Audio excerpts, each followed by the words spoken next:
and welcome. Welcome to MANTRApreneur, the channel for spiritual development here on Roland Media. I come really Durchgang. Hello and welcome. Welcome to MANTRApreneur, the channel for spiritual development here on Roland Media. I welcome you to a new episode. And I'm very excited about it because we're going to discuss together, or I'm going to discuss together with a dear friend, Richard West, whom I met actually a year ago, more than a year ago, on a men's festival. And we're going to discuss an interesting topic, easy traps that spiritual leaders and their followers fall into. And I guess it's quite a very interesting topic because more and more people, on the other hand, are seeking for spiritual guidance. Maybe they're not happy with their traditional churches they belong to. And so they're seeking for guidance, they're seeking for spiritual leaders, for so-called gurus. And that's one way. And there are more and more gurus coming up. So, and most of them have a good intention for sure, but some end up really bad. You can see it sometimes on media, what's going to happen in some sanghas or retreats. So let's discuss this with Richard together. Stay tuned, and he's coming soon up. And in the meantime, please press the subscribe button. That helps the channel to do a good, amazing work for you and the world. That's my intention. And also hit the bell so you get a reminder when I upload a new episode on the internet. So stay tuned. Richard is coming soon on the topic easy traps that spiritual leaders and their followers fall into here on MANTRApreneur, powered by Roland Media. Yes, ladies and gentlemen, here he is, my dear friend Richard West. As I already mentioned, I met him a year ago at a men's festival, and I absolutely enjoyed his workshops. He does an amazing work, giving value to the people on the planet. And today we're going to talk an interesting topic, easy traps that spiritual leaders and also their followers fall into. And I think it's a very interesting topic because more and more people are looking for spiritual leaders. Some are really disappointed from the traditional churches they're followed by education, by their parents, whatever, by the system. They're looking for leaders, and it's not always easy. And I personally think I think that all spiritual leaders start with a very good intention, but sometimes when money is in, and then as have your followers, and yes, and there's power in, and sometimes that the ego always pops up a little bit or a little more, and then it can go in the wrong direction for both of them, for the guru, for the teacher, and for the student. So I think it's a very good topic to start. Richard, thanks a lot for your time and coming in, and thanks a lot for sharing your experience, your observations. As I said, you're doing amazing work. You're teaching people and coaching people, bringing their masculine and feminine energy in balance again. And so you're around on retreats, and you'll meet a lot of people. So let's start with the first question, Richard. What is your experience when you're observing spiritual leaders, gurus, teachers, and their followers, their groups? Yeah, thanks, Roland. It's great to have the opportunity to chat a little bit on this topic, because I imagine it's something that many people have to deal with if they're on the spiritual path. My experience is that in the last years, the space has been, well, let's say the online space has been quite overrun with many different spiritual teachers, leaders, gurus, and it's going to be very hard to discern which ones are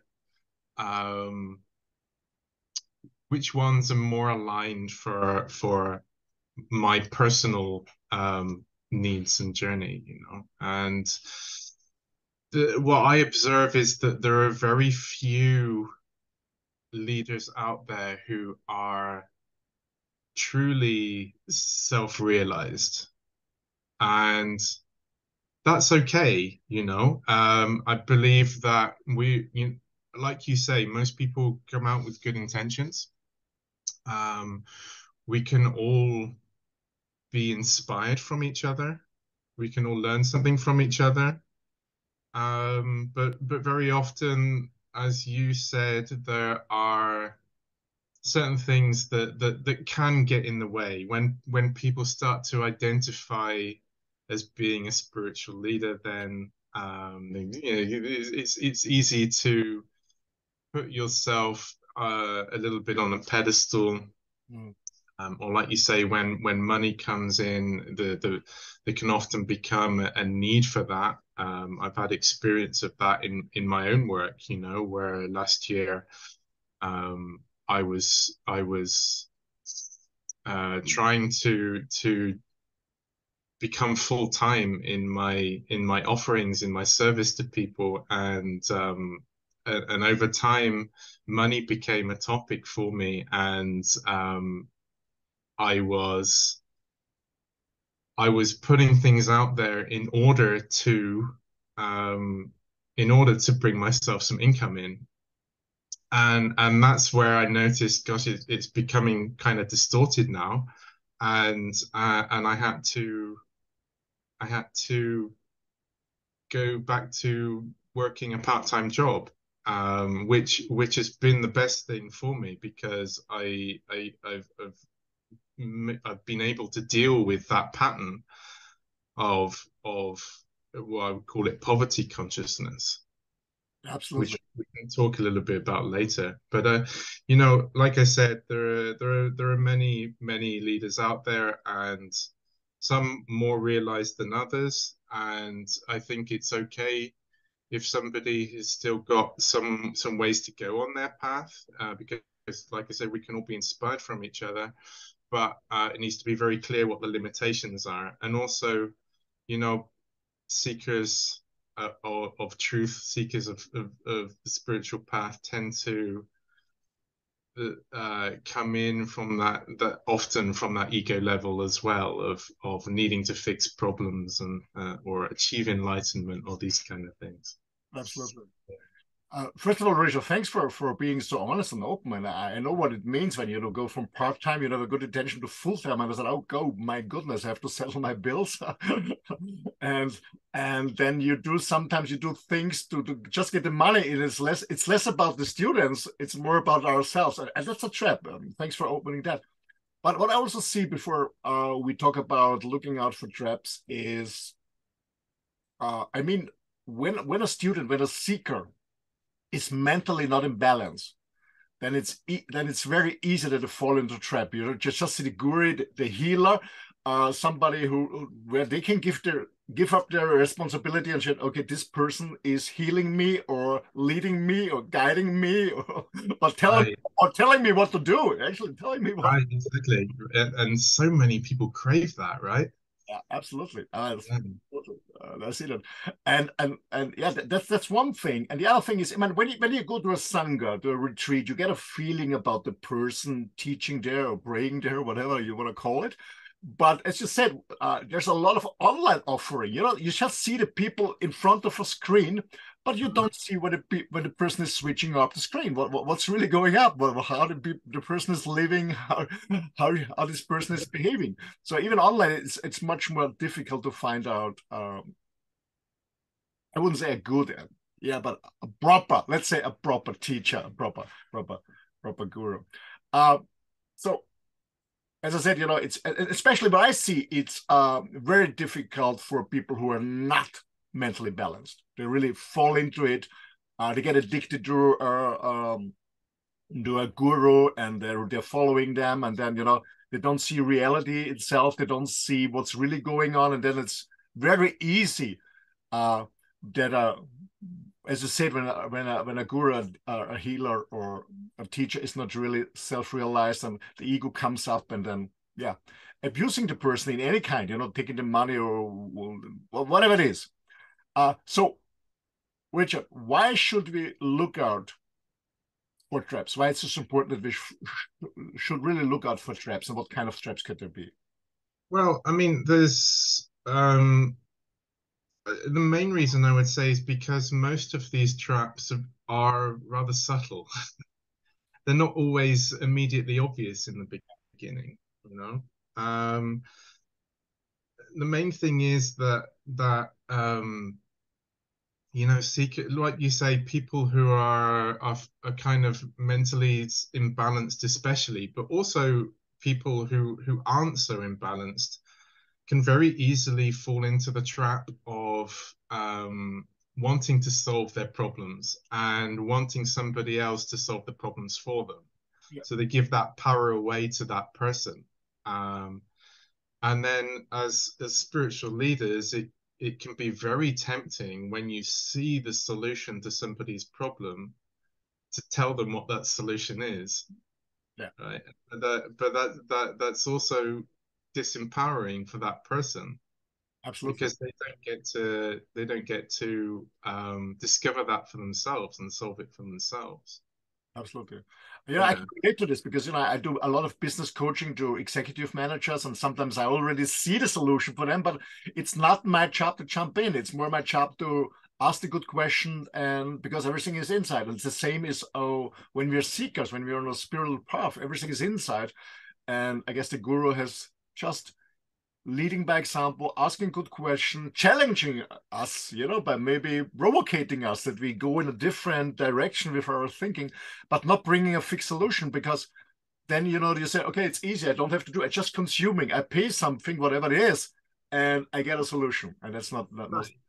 absolutely. Exactly. The power of asking questions is unlimited, I would say. You can't you can't put a price on that. But I think that in order to become as aligned as possible as seekers, we need to, as much as possible, seek for truth. What's truth? What's my truth here? What is an overall truth, even if it's uncomfortable to hear or to experience. And I think that if we can keep focusing on that, then that brings us into alignment anyway. Uh, You know. You Yeah. know, I learned from many different gurus, some still alive, some already passed away in this Mhm. recreation. I love Osho. I really I love him because he really challenged me with his ideas.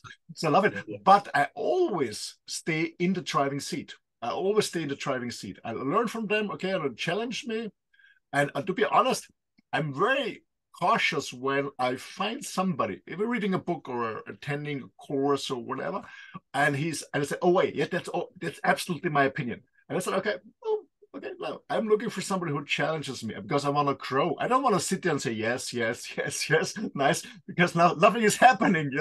I want to find somebody who really challenges me. So, Richard, for those who are seeking, who looking for somebody or already think they've found somebody or a guru, what are some red flags to look out? Because you said it's not always obvious in the beginning. So what are some red flags to be cautious and say, okay, maybe step back a little bit?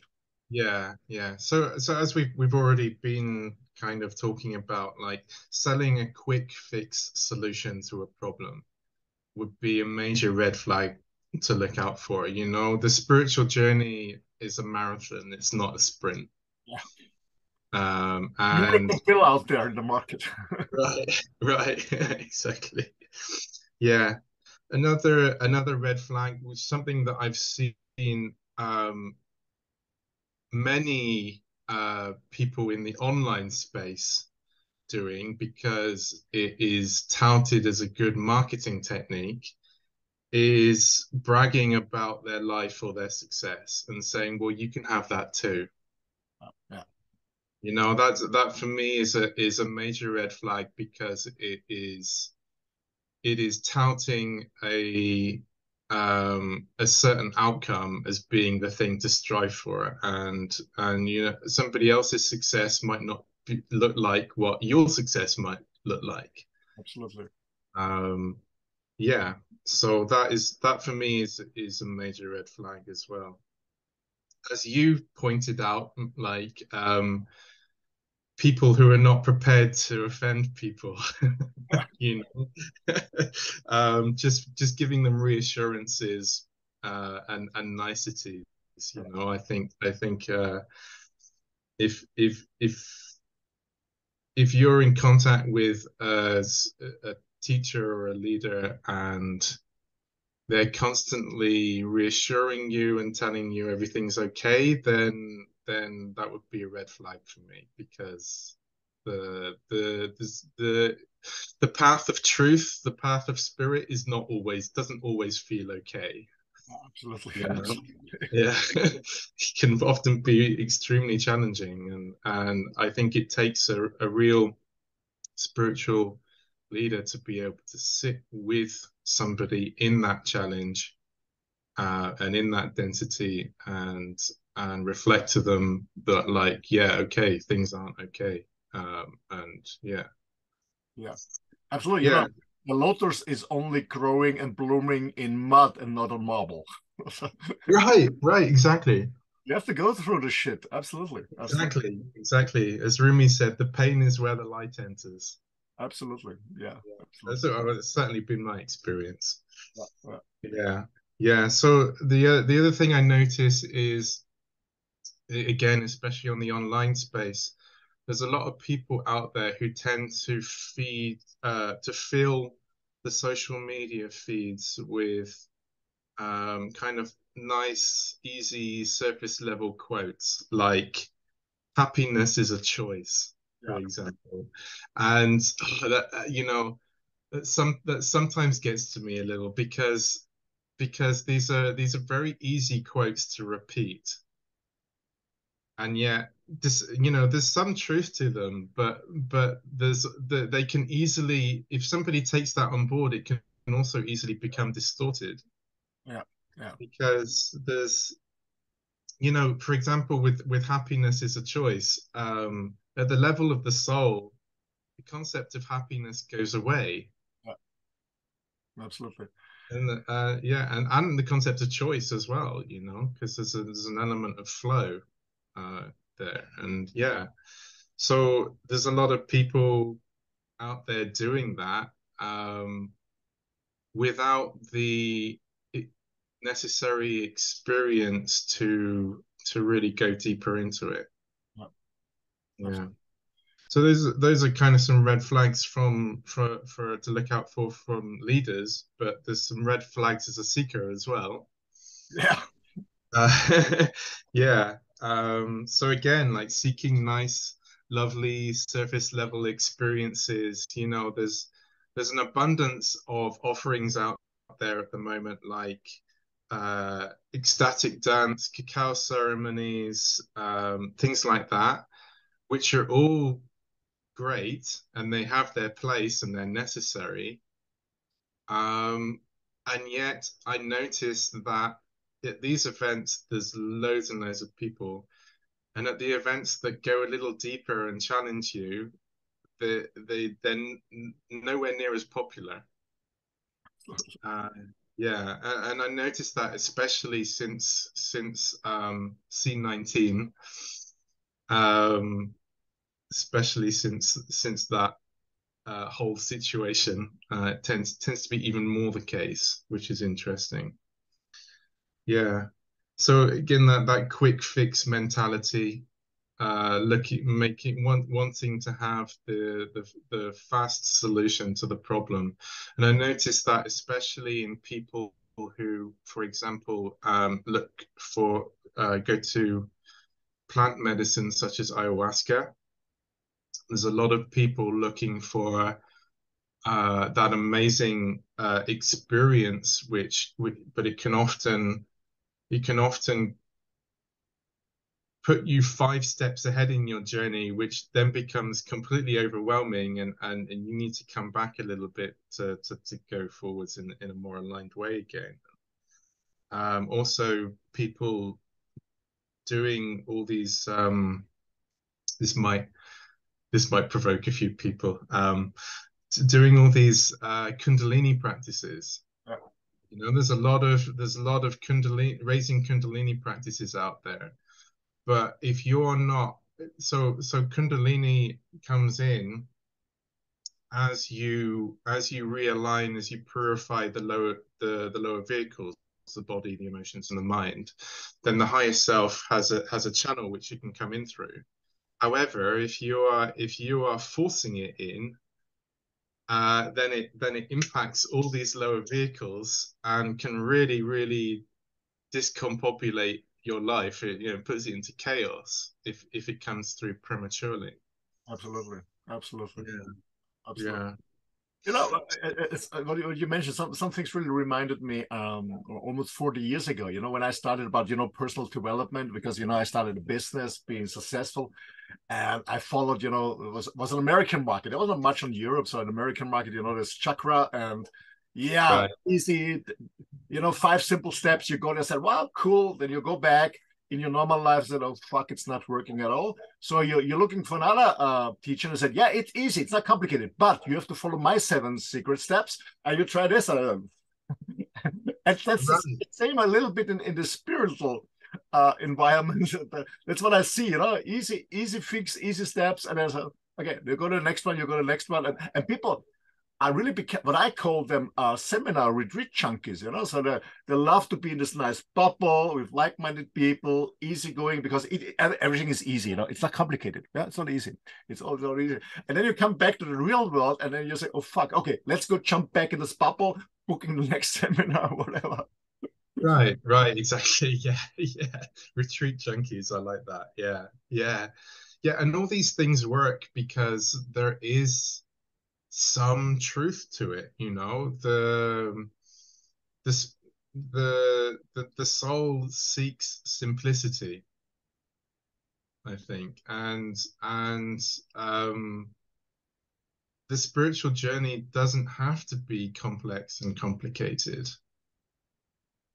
However, however, it can sometimes be very challenging and dense and painful. And those are, um, when you find yourself making a judgment about reality as bad or good, that's when you've got to take a good inner look and think. And because if you're really seeking for some kind of spiritual oneness, for example, well, the one is present in every experience. The one doesn't discern like this is good and that's bad.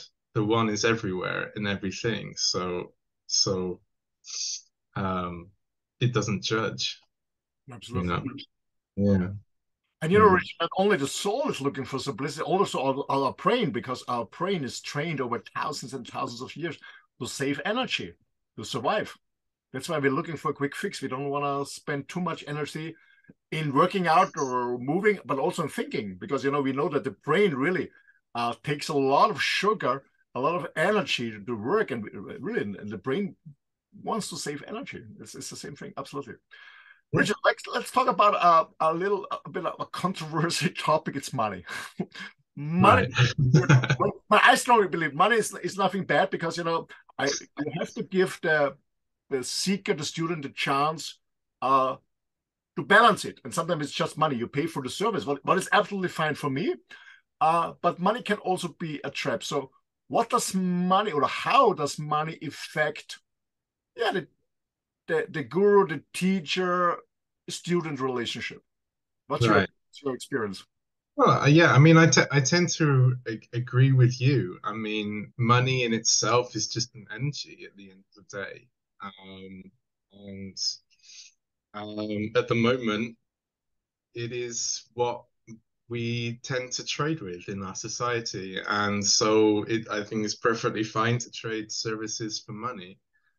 Um, even the gurus, the old gurus in India from hundreds of years ago, although they would be somewhat detached from the reality of money and resources, they would still recognize that um, their followers would need it, or they would need money to build a retreat center, and so they took donations from the community and from their followers.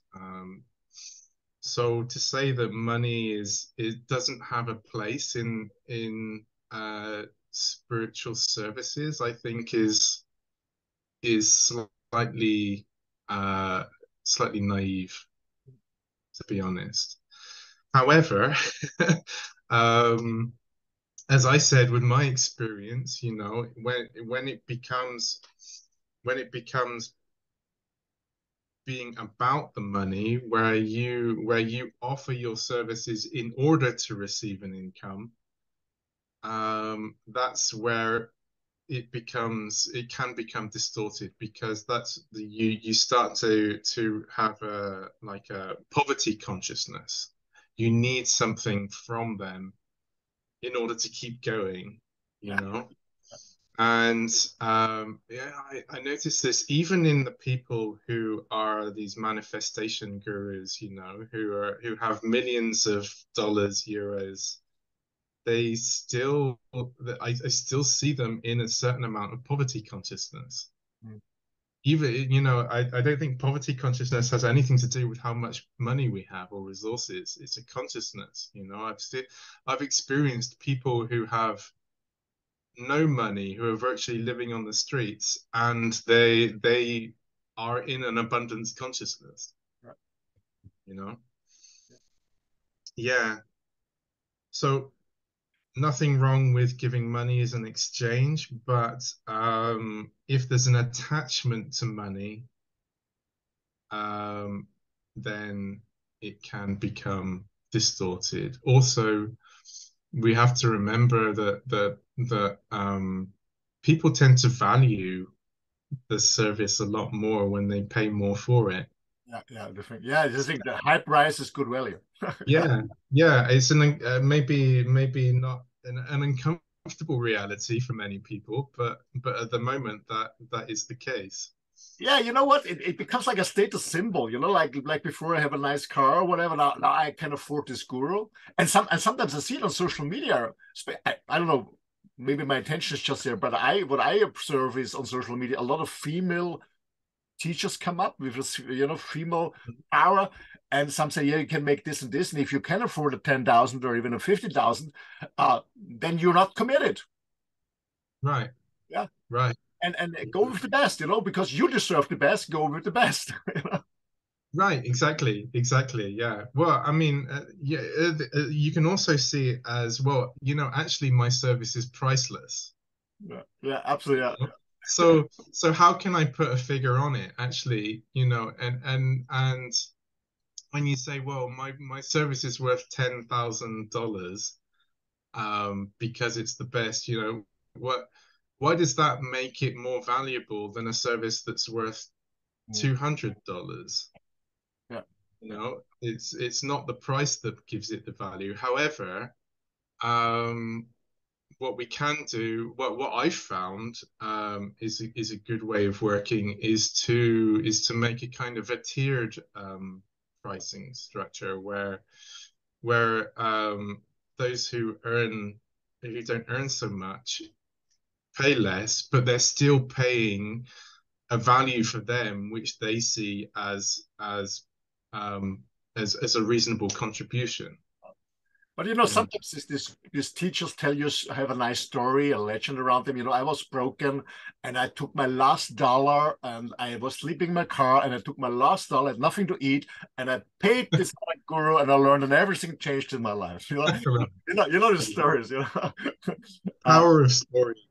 yeah, That's right. but as I said, it's not. I have no problem with money, but what I see what is really dangerous is when people or when teachers say, okay, if you don't, because sometimes you know I call them, I get in contact, and I tell them, you know, I'm sorry, I would love to join, but I don't have the money, and then I'm waiting for the reactions, you know, and it's coming back. You know what? Then you're not serious enough, you know. So Right. Right. yeah, Yeah.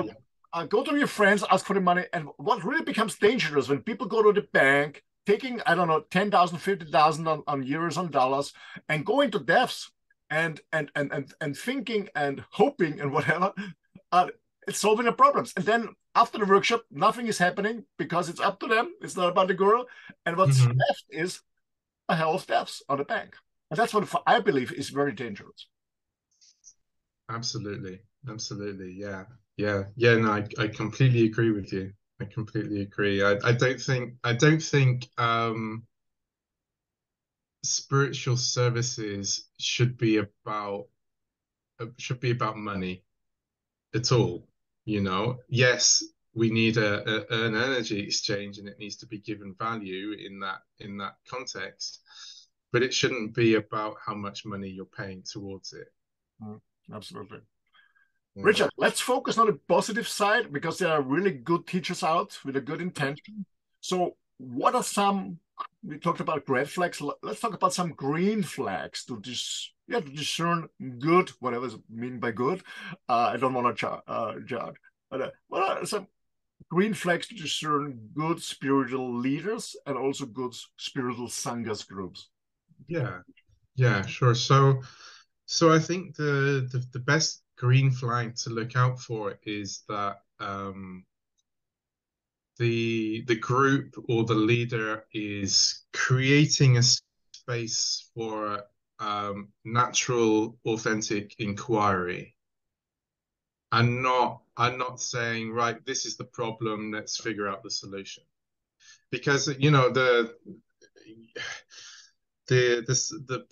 solution can come in many forms, and when it comes naturally through honest inquiry without being attached to, well, I need this solution, that's that is often more aligned with, let's say, the soul and not the ego.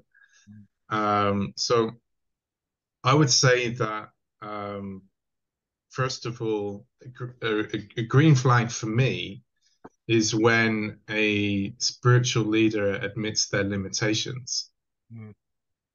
You know, they're not saying, well, I've achieved, I've reached the goal. They might say, well, I've had experiences which I've gained immensely from, and I've gained knowledge, I've gained wisdom, I've attained certain states of consciousness, and this is what worked for me. I can create this space where you might achieve similar states of consciousness, or completely new states of consciousness for you. So yeah, admitting limitations, acknowledging that they offer a perspective and not the truth. Mm. Yeah. So yeah, so we can all be inspired from each other, but it doesn't, my truth is not necessarily your truth. Absolutely. Yeah. We talked earlier about the power of asking questions. So I'd say green flags in leaders would be when somebody is asking more questions than they are giving advice. Mm. Um, I think there's nothing wrong with authority figures, but it has to be done in the right way. We talk about the masculine energy a lot in our previous conversations, and for me, the masculine energy naturally takes that directive, guiding approach, and so that's completely okay to be in that expression. Um, but we need to make sure, if we are moving into that more leadership role, where we guide, we focus, we bring people through things, that we don't attach ourselves to, well, they need to reach this goal, you know. And we're able to be flexible and take people in other directions if we see that that's where they need to go. Absolutely. Yeah. What are green flags for the student? I mean, I wouldn't say that somebody who's not mentally imbalanced shouldn't go to a teacher, not at all. But maybe first of all, fixing the problem or try to fix the problem in a different way, and then when you are more, what I say, in your driving seat. But what are the kind of green flags for students? Well, I mean, I think regardless of mental state, um, a seeking for truth is the most important green flag for me. You know, you're not necessarily seeking to get rid of the pain that you have, like just take this pain away for me and I'll be fine. You're seeking like, well, okay, what's the cause of pain? You know, why is this pain within me? How can I take responsibility for my healing? You know, that's the most major green flag for me in a seeker. Taking responsibility for the truth, no matter how uncomfortable it might be to hear. And you know that can be, like I said, that can be done no matter what your mental state. Yeah. Absolutely. Absolutely. My last question to you is, and I guess a quite a big question, is what can spiritual leaders, gurus do to make sure that their offerings, whatever kind of service offering, but their offerings are as free from ego and extortion as possible? Right. So this is Right. a message for the gurus out there, or those who want to work Yeah. in this field. Yeah. So yeah, I mean, you know, these answers that I'm giving you, they all come from my own experience. Um, and I notice as well that very often when I give guidance, occasionally my own filters, my own ego comes through in those. Like I told you about the experience last year with the money. Um, for me, that's that's that's all part of the process, you know. And we'll all even I think even some of the most realized teachers, leaders, gurus, they have distortions at some point. You know, to exist in duality is to be distorted in a way. And so the main thing that we can do as leaders is to continue to be working on ourselves, to be profoundly and brutally honest with ourselves, to continue with that self-work, to be aware of when we might get triggered, where distortions might come in. And you know, the answers might not necessarily be immediately forthcoming.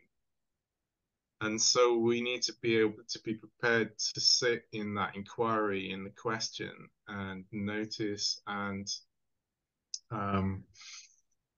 realize when something is distorted and then immediately be able to let it go.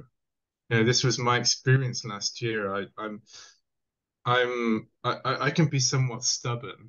So if I have something in my mind that that I want to create, then I will keep going, keep going, keep going until it's done. And at some point I realized how there was a lot of truth and a lot of alignment in my creation, but there was distortion as well. And to be able to then just throw everything up in the air and say, right, okay, so I let go of this right now, and then see where it lands again, and then go from there. I think that's a very necessary and also quite a hard what can we say, skill, ability, expression to have as a leader, to be able to let go of your own creations and move with the times. Absolutely, absolutely. Yeah, It's also important that as a leader that what I would say, we stay as a human being, not believing we are becoming God. Yeah, and exactly. being also on the journey with the student. That's nothing wrong about it because we're still learning something new, improving. That's nothing wrong with that, as long as you said, as we are honest to ourselves and to our students, to our followers. Yeah. Yeah, Yeah, Being exactly. honest, being honest. We don't have any solution. We are not God. Uh, we are still trying to master our lives because we're all facing challenges in the Right, daily life. But when we're off the screen or when right, we're out of the Sangha, that's right. we're also driven by emotions. We're human beings. So as long as we're Exactly. honest to ourselves first, and then secondly to our followers, it's all good because that's what Yeah. there's so much fake stuff out. That's what the world needs: real and authentic, being real and authentic. Exactly, exactly. Yeah. People are inspired by authenticity. Absolutely. I mean, yeah. I really think that leading by example is the best way to lead. So um first of all, don't teach it unless you've already experienced it.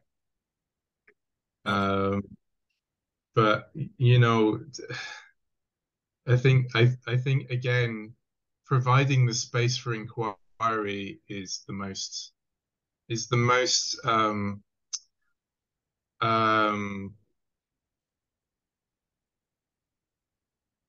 I can't think of the word now.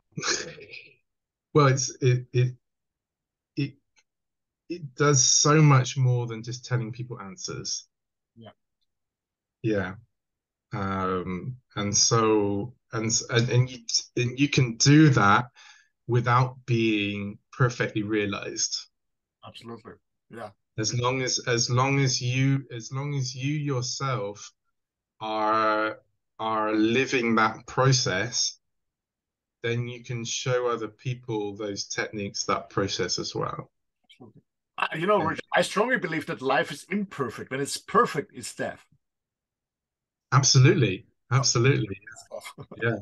Yeah, I think so too. Yeah. Yeah. Yeah. I mean, yeah, I know one or two people that I would consider to be really highly self-realized. And yet they are in constant inquiry, like more than the people who have still got some way to go, I would say. They are constantly working on themselves. yeah. And yeah, Working on themselves, and they don't have to shout it out again and repeat it so they can believe it in themselves. exactly. Exactly. Yeah. Yeah. Yeah. So other things that leaders can do, like, keep reminding yourself that you're in service to people, because that takes away the ego already. Yeah. Notice when poverty consciousness kicks in, when you suddenly become um somewhat needy of followers or people to give you something back. Yeah. Um, And desperate. exactly, exactly. Yeah, yeah. And another thing that I think is really important as a leader is to provide ongoing support to people. So don't just like create the space and have people in that process and then leave them be. Make sure you provide that ongoing support because people are going to need it. Absolutely. Yeah. Sure. Yeah. Yeah. Okay, no, so ladies and gentlemen, yeah, it's a long journey for both for the leaders and the students, but it makes sense. And as we had in the discussion, it's a challenging way. It's not a straight road. It's bendy, it's curvy, it's up and down, and that's how life is. Absolutely.